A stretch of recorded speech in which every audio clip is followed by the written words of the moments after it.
कभी सोचा है एक ऐसे वंश के बारे में जिसकी शुरुआत जमीन से नहीं बल्कि आसमान से, सीधे चांद से हुई हो। मतलब एक ही फैमिली ट्री जिसमें एक तरफ है भगवान कृष्ण और दूसरी तरफ महाभारत के कौरव और पांडव। जी हां, ये कहानी है चंद्रवंश की, भारत के उस महान चंद्र राजवंश की। तो जब कोई कहता है मैं चंद्रवंशी हूं, तो इसका असल में मतलब क्या है? क्या ये कोई जाति है या कोई समुदाय, या फिर कुछ और ही है जो इन सबसे कहीं ज्यादा बड़ा और पुराना हो? इसका जवाब एकदम सीधा और साफ है।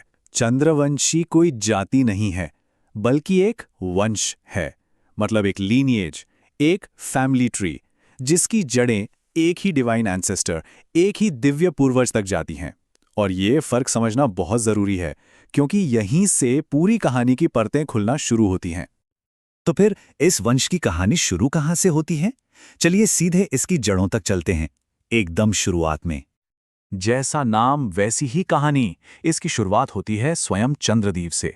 उनसे जन्मे बुध, और बुध के पुत्र हुए पुरुरवा, और यही पुरुरवा इस चंद्रवंश की धरती पर पहले राजा बने। मतलब साफ है, इस वंश की जड़ें इंसानी नहीं, डिवाइन मानी जाती हैं। पुरुरवा के बाद इस वंश में नहुष और ययाति जैसे कई महान राजा हुए, जिन्होंने एक बहुत बड़े साम्राज्य की नींव रखी।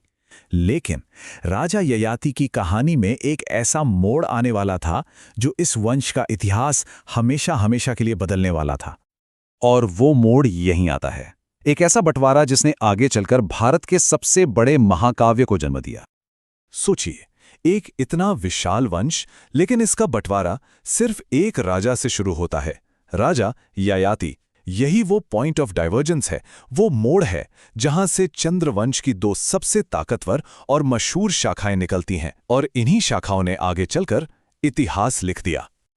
अब ये बंटवारा देखिए कितना दिलचस्प है।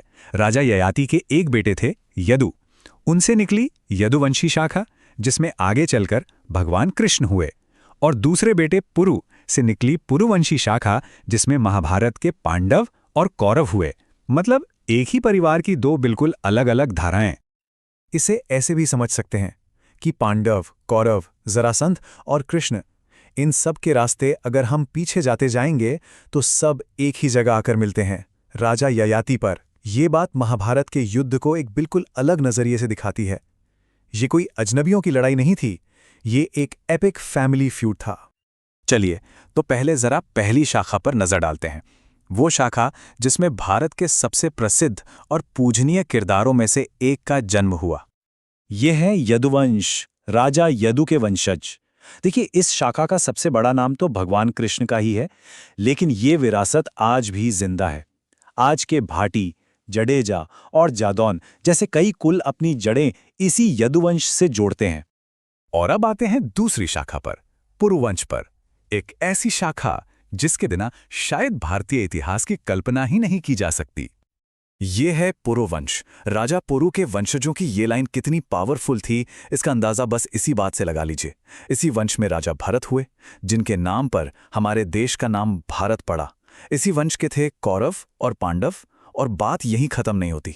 सदियों बाद जब अलेक्जेंडर द ग्रेट यानी सिकंदर दुनिया जीतने निकला, तो उसे टक्कर देने वाले राजा पोरस भी एक पुरुवंशी ही थे। तो सीधी सी बात है ना? यदुवंशी मतलब भगवान कृष्ण की लीनिएज, और पुरवंशी मतलब पांडवों, कौरवों और राजा पुरस की लीनिएज। दो महान धाराएं, लेकिन जिनका सोर्स एक ही था, राजा ययाति। लेकिन ये वंश सिर्फ पुराणों और महाकाव्यों का हिस्सा बनकर नहीं रह गया। इसकी यात्रा वक्त के साथ चलती रही, आज तक। जरा इस सफर को देखिए। पौराणिक युग में चांद से शुरू होकर महाकाव्य युग में महाभारत का केंद्र बनना, फिर ऐतिहासिक दौर में सिकंदर से टकराना, और आज के मॉडर्न एरा में भी अपनी पहचान को बनाए रखना। क्या शानदार सफर है! और ये पहचान कितनी विशाल है, देखिए। तोमर, चंदेल, सोलंकी से लेकर भाटी, जडेजा, कटौच और बुंदेला तक अनगिनत कुल हैं जो आज भी बड़े गर्व से अपनी जड़ें इस महान चंद्रवंश से जोड़ते हैं। ये सिर्फ इतिहास नहीं है, एक लिविंग लेगेसी है। तो आखिर में एक सोचने वाली बात रह जाती है। जब हम चंद्रवंश की इस पूरी कहानी को देखते हैं, जहां एक ही परिवार की दो शाखाएं इतिहास के सबसे बड़े युद्ध का कारण बनी, तो ये ख्याल आता है कि दुनिया के कितने ही महान संघर्षों और महाकाव्यों की जड़ में आखिर में एक पारिवारिक मामला ही तो होता है।